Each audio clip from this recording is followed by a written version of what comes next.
Welcome back to Momentum Boost. I'm your host, Adrienne Gold Davis, and I'm, as always, grateful that you're joining me today. So, this month in Momentum Land, we're focusing on the value and the theme of teaching our children. And that makes perfect sense given that Passover is right around the corner. And the key obligation of Passover is to teach our children the principles of the Exodus. And of course, we even encourage them to ask questions for them even. Anyway, teaching our children is our sacred duty and it's a privilege. And the schools can and should only do so much. Our kids' peers, they actually have an equal influence on their choices and on their direction. So how do we ensure that the teaching model that we use becomes ultimately their default position? To do so, well, first we have to listen to boosts like this today, where we're going to really be giving you great tools. But beneath all of that, you've got to ensure that your house is a safe place and that your children feel your love unconditionally. King Solomon wrote in Proverbs, he said, train a child according to his way, and even when they grow old, they won't turn away from it. So what this requires is understanding that each child does have his or her own way, and we have to respect it. So Dr. Howard Gardner, wrote a book some years back about multiple intelligences. And one of the things he wanted us parents to understand was that we needed to ensure that our child's intelligence or way is being taken into consideration as we direct their development, because there is no one size fits all model. Every soul, every neshama comes into this earth with its own special traits and its own homework. It has its own special needs and its special gifts. So fundamental to teaching our kids is to know them. Lori Palatnik, who is, of course, the founding director of Momentum and a dear friend, always says this. She says, better than loving your kids is understanding them. Because if you tell your kid, I love you, and that child thinks you don't really know who they are, well, or that you don't even understand who they are, well, that love can start to feel a little tainted. So knowing our kids requires facing up to what irks you or triggers you and understanding, as I always say, you either marry your homework or you raise it. So the Hebrew word for education is chinuch, and that means to dedicate. As parents, your job is to dedicate Jewish values into your children.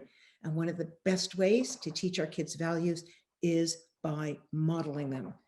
A family that's engaged in the practice of giving back, of tzedakah, of tikkun olam, the healing of the world, models and therefore dedicates Jewish values that will last for generations.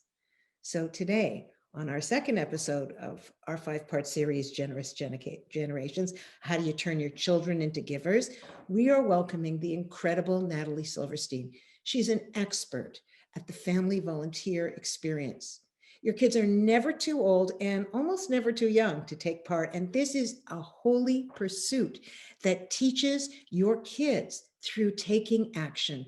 And every single way of being can partake and grow through this. I really want to thank the Staenberg Family Foundation for sponsoring this series. And I want to introduce you to Natalie, who, by the way, you'll be able to ask her a question by typing into the chat box that shows up on your right. So Natalie Silverstein is an author and a volunteer and a passionate advocate for family service. After a 15-year career in hospital administration, managed care, and healthcare consulting, she now works as a freelance writer and an editor with a particular focus on the not-for-profit sector and community service. She's the author of Simple Acts, The Busy Family's Guide to Giving Back.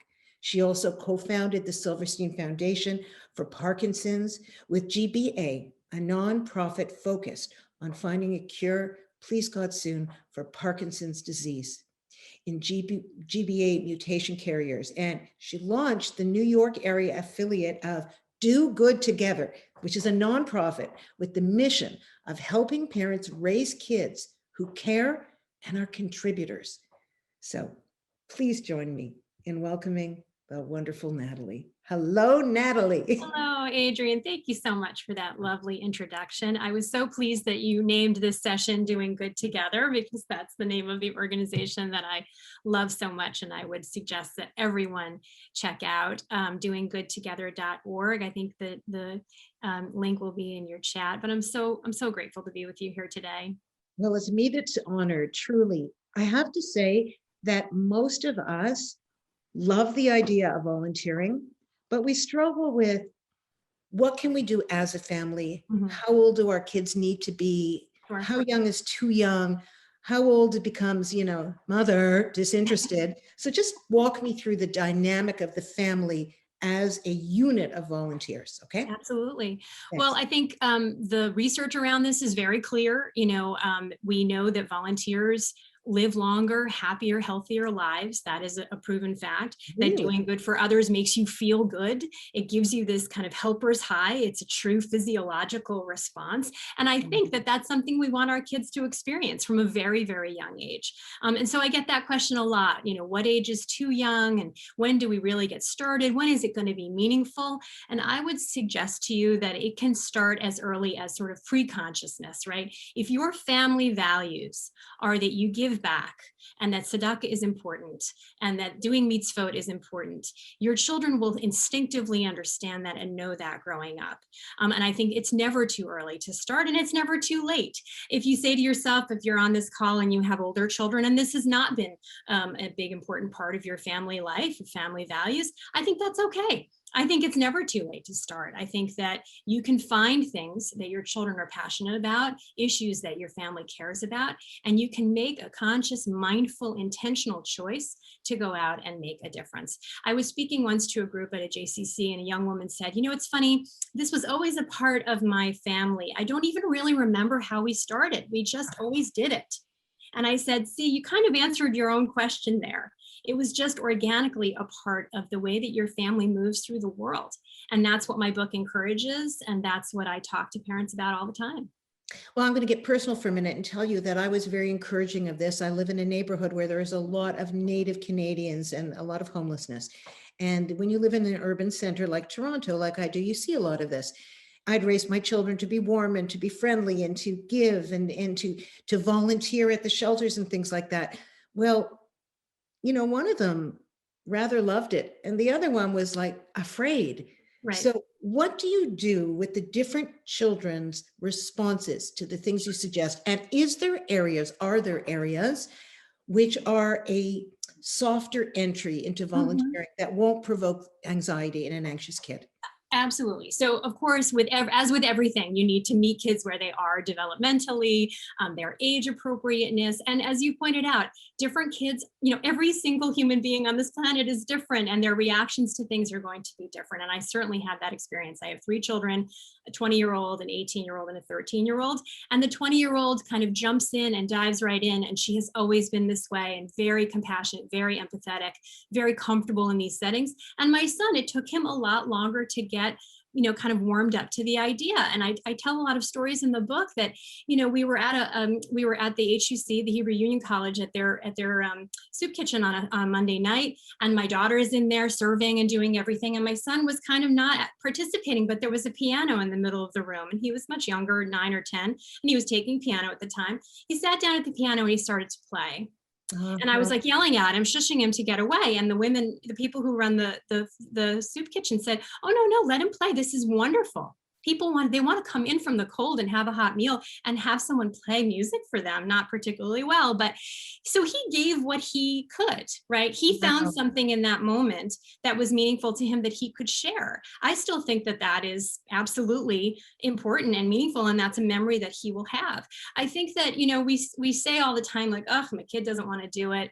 Certainly with teenagers, I would suggest to you sort of gently that we make our kids, we suggest to our kids, we strongly recommend that they do lots of things they don't want to do, right? Like go to school and get up in the morning and brush their teeth and do their chores and do their homework. And this is a part of family life. Again, if you prioritize this work, if you say to your kids by living it, as you pointed out beautifully, by modeling this, that this is important, this is what we value, this is what we prioritize, and as a family, we make this choice to do this work together, then it just becomes a thing that we do. And so a few other little tricks and tools and tips that I talk about in the book are, find something that really interests your kids, find a passion. If your child, you may go to the food pantry and that's not really their thing, but they may be really interested in how can we get kids involved in sports? How can I help kids to do the activities that I enjoy? Maybe they can do a donation drive for soccer balls or hockey sticks or whatever it is that they care about. I would also suggest to you that, you need to stick with it. You need to give them multiple opportunities. If you go to one event or one volunteer event and it really isn't successful, don't give up. Every effort is worthwhile. There has to be consistency, and this has to be a habit. You have to create these habits over time. And then also another little thing is just to make it social and fun. I mean, you can say to your kids, we're going to go and work in the soup kitchen today. We're going to go and visit the elderly today at this nursing home as part of a Hanukkah event or something. And then we're going to go get ice cream. Or even better, when we're not in this pandemic world, we're going to invite some friends. So a family with children the same age as yours, everything is more fun together. That's smart. This is being social and creating an environment where this is fun. This shouldn't be drudgery. We shouldn't consider this like, oh, I got to go and do this volunteer work and it's really hard and really not fun.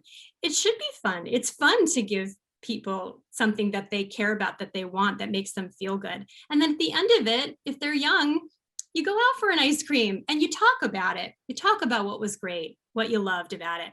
I mean, I think that this, again, it just has to be sort of an organic part of family life. So let's say you have toddlers and you want to inculcate it early. So, you've got like a 6-year-old and a 9-year-old, and you've got a 2.5-year-old tantruming in a stroller. Oh, I don't miss those days. Anyway, so let's say you have that. You would have to choose an activity that would be, obviously going to visit the elderly, please God, soon when we're able to do it again. They appreciate even a toddler screaming. In fact, it's a great reminder for the mother that the days are long, but the years are short. Right. And these people are happy to see anyone, even if they're crying. Right. But do you have any thoughts about the best kinds of entries into this sort of volunteering as a family? That's number one. And the two of it, which you could start with if you want, is what are we supposed to do now during COVID? Right. Is there anything to do? Sure, absolutely. So I call the things that we can do here at home are sort of kitchen table kindness activities. That's what I like to call them. And that, I'm sure people have seen a lot of this on social media. So in terms of writing letters to those who are isolated or homebound, to children in the hospital, to our seniors, many organizations exist and several have popped up over the last year. Letters against isolation, love for our elders, cards for hospitalized kids. Your children, your toddlers, your young children sit at the dining room table or the kitchen table waiting with the knife and the fork for their meal to come, right? There can be a stack of construction paper and crayons and markers, and you can be just gently sort of showing them how to fold into a card and how to create a card for someone who is lonely, for someone who's far away from home, perhaps for our military. There are wonderful opportunities for you to incorporate this into things you're already doing. So on a snow day, your kids are baking, right? You don't need to eat all of those cookies, God knows. And so again, in post-pandemic times, to create a plate of cookies and then to create some Valentines or some cards for Purim or whatever it is, and then bringing them over to the fire station for the firemen, bringing them over to a nursing home or an assisted living facility. These are things that, again, we bake the cookies, we enjoy the cookies, but can we give some of the cookies away? And who might like some of those? And another suggestion that I think is really important with young children is to read a book. I think there's a ton of children's literature and even young adult literature around social justice issues and around giving. It's a great way, an entree into dealing with difficult issues. But there's just these terrific books out there. PJ Library is a terrific resource for this. And so you sort of ground this activity and what you're doing with this picture book, and kids are engrossed. And then you are creating the cookies or the cards or what have you, and delivering them and following up with this. So, there are lots and lots of ways. And again, bringing your 2.5-year-old along when you're going to donate clothing at the homeless shelter or what have you, they may not be processing that. It might not be getting through. Not but consciously. the repetition, it's a pre-consciousness thing. This is something that we do. This is something that we do with regularity. And, again, as you pointed out about the visits with the elderly, sometimes that can be a little scary. I take my kids, our Jewish day school goes and does Hanukkah lighting candles and singing. And sometimes we don't get a great reaction. Sometimes they don't pay attention. They're watching the news, they're asleep. Right. And I remember an instance where we all went and there was a big group of us and we were singing and lighting candles and we were walking away. And this woman comes running down the hall. So did I miss it? Did I miss it? Oh. And she sat down and we went back and we did it with her. This one interaction with this one wonderful woman, that moment is going to stay with my kids. Well, you're so right, Natalie. I want to dig into something a little bit for a moment. It's almost Pesach. It's almost Passover. Right. And at every Seder, what do? We say, whoever is hungry, right, they should come in. Whoever is needy, come into our homes. It's very much, Pesach is very oriented also to ensuring we bring guests into our home. Of course, we can't do that this year. But I remember one Seder when one of my kids was very small, when I said, anyone who is hungry should come in, anyone who's needy. This particular child said to me, who's hungry? And this was the same child who used to weep when he would see homeless people on the street. Right. How do you deal with the concurrent emotions that sensitive and just curious children feel about addressing homelessness and deep poverty and hunger and those kind of things? Well, they're such complicated issues, right? So homelessness is such a myriad, it has so many layers to it that are sometimes very hard for kids to understand. So right off the bat, if you have a child who is super empathetic like that, who's an empath, you're already starting from such a strong spot because they already kind of have that desire to help.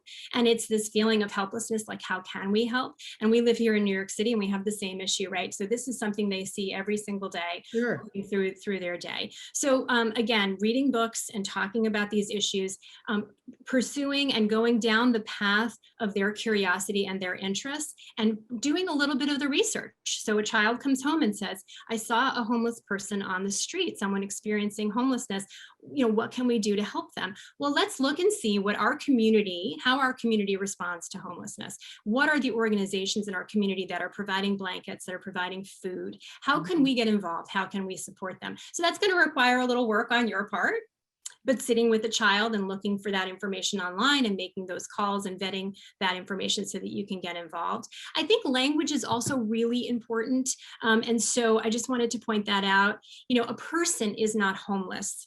A person is experiencing homelessness. A person is not poor or impoverished or needy.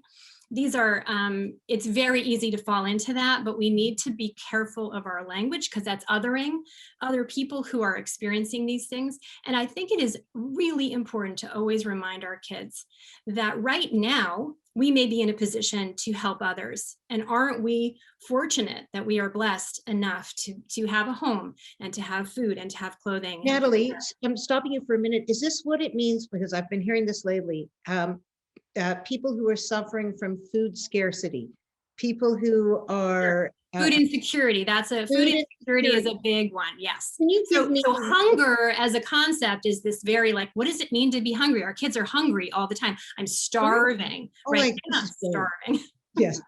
But food insecurity just means that at the end of the month, the money that would be used to buy groceries kind of runs thin, and the groceries that someone has in their pantry may not really create nutritious meals. And that's what a lot of food organizations and food pantries are trying to do, is to shore up people in that sort of fourth week. And that's an important distinction. Your children understand that hunger is all around, people around them in their lives, other children in their school experience food insecurity, and that there's no shame in it. That this is just means that that families have run low on groceries. And what is it that we can do to help? So in reference to your idea about Pesach, of course, we can't invite folks into our table at this point, but what can we do? How can we think about our Seder, the abundance of our Seder that we have here? What can we do perhaps to think about raising some money or going through our own pantry and finding things that we can then donate to a food pantry in our community, or to make a financial donation? I am focused on the work that you can do, the hands-on work that you can do in this environment right now. Unfortunately, most nonprofits can't accept us as physical direct volunteers, but they still very much need our help. Okay, you said something earlier that, when you're trying to remember something and you're on live TV, and I'm like, can't write this down. Please let me ask before I forget. You said something that really struck me, and it's so true. You said that we make our kids do lots of things that they don't want to do. What would happen? Do you think this is possible? Or tell me if I'm completely off base. If even before homework, the kids, when they come home, you say, before homework, before this, we have to do our 15 minutes of looking for how we can fulfill the needs of others. If it becomes like something that happens every day, or maybe once a week, or something where it becomes an assignment or a chore, and even before homework, so they recognize that it's a big priority for you. Do you think that just formalizes it too much? I don't think it formalizes it too much. I think a kind of slightly more fun or positive way of approaching that is to have sort of a kindness challenge. And so, perhaps that is the whatever number of days leading up to a holiday. So the number of days leading up to Purim. So we're going to do something every single day in the 12 or 14 days leading up to Purim that we're going to give back to the community. And it's going to be in the form of Mishlach Manot or whatever it is. Right. Valentine's Day is a great opportunity, right? So from February 1st to February 14th, and you can literally download a printable thing with these kindness challenges, the summer kindness challenge. And it's literally do a lemonade stand, all of these things. And the kids the fun of checking these off is really, I think it is motivational. There was a new one for the new year, obviously. Doing Good Together has a bunch of these on their free resources on their website that you can print. And I tend to put them on my social media as well. I think kindness challenges are fantastic. I think a gratitude practice, again, scientifically, we know it to be true that if you simply write down every single night 5 things that you're grateful for, you will start to feel more grateful. It is a physical response. And so what if we said to our kids every night, what is one thing that happened to you today that was really, what's one thing that happened to you that was great and that you're grateful for? And what's one good thing that you did for someone else? And it gets them thinking about being kind to others is something that your parents want to hear about and want to congratulate you on. Again, this notion of sort of caught being good, right? Doing the right thing. It's so true. If we gave our children a metaphoric A for being kind to their siblings or a stranger versus a math test, I think we'd be a lot further ahead. The other thing I wanted to ask was, we have at Momentum, we often put out resources for certain holidays. So for example, our Pesach stuff is out and ready now, and anybody who wants to can go to the chat and just go ahead and download it. I think you'll find it's really useful. Does your organization create resources also? Yes. That can be, and where would we go for those? Yeah, so Doing Good Together, that organization I mentioned that I work in New York City specifically, but it's a national organization. So that's doinggoodtogether.org. It is a nonprofit. So pretty much all of the resources are free. There are some curriculum that are paid. But again, there's a really wonderful resource there, both in terms of these printables and things like that. There's also a great page about books. So each social justice issue, you can click on the box and it has a laundry list of children's books, early childhood books, and preteen and teen books that deal with hunger, homelessness, poverty, the refugee crisis, civic duty, Mhm. political action. I mean, every topic you can imagine, and they Nice. have this just incredible resource of books. So if you're saying to yourself, well, I don't know, I need a book about X, Y, and Z, Doing Good Together can provide that for you. But if Perfect. you follow me on social media, what I like to do is amplify other people's wonderful, positive messages. I surround myself with positive, uplifting, upstanding messages. Those are the social media accounts that I want to see. I want to hear about the good that others are doing in the world, and I want to share that with others. And I think if anyone has teens or preteens who are kind of obsessively on this social media, I think it is so, so important. And I've written, my next book is specifically for teenagers, so Simple Acts, the Busy Teens Guide. And I have a whole chapter in there about social media and the power I think it has to do good in the world. Well, I completely agree. There's a question from the audience that I'd like to share with you right now. And it goes to the teenage issue. Yeah.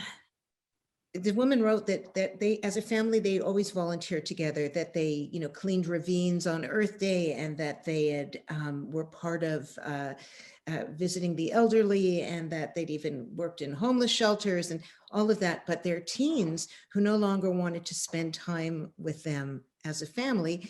I mean, it feels very personal. Of course, it's not that kind of differentiation that teens do. She was asking if you can think of something that is appropriate for teens to do without their families, A, and B, should a parent be concerned about what their children do when they're not there, when it comes to environments that may be a little bit risky?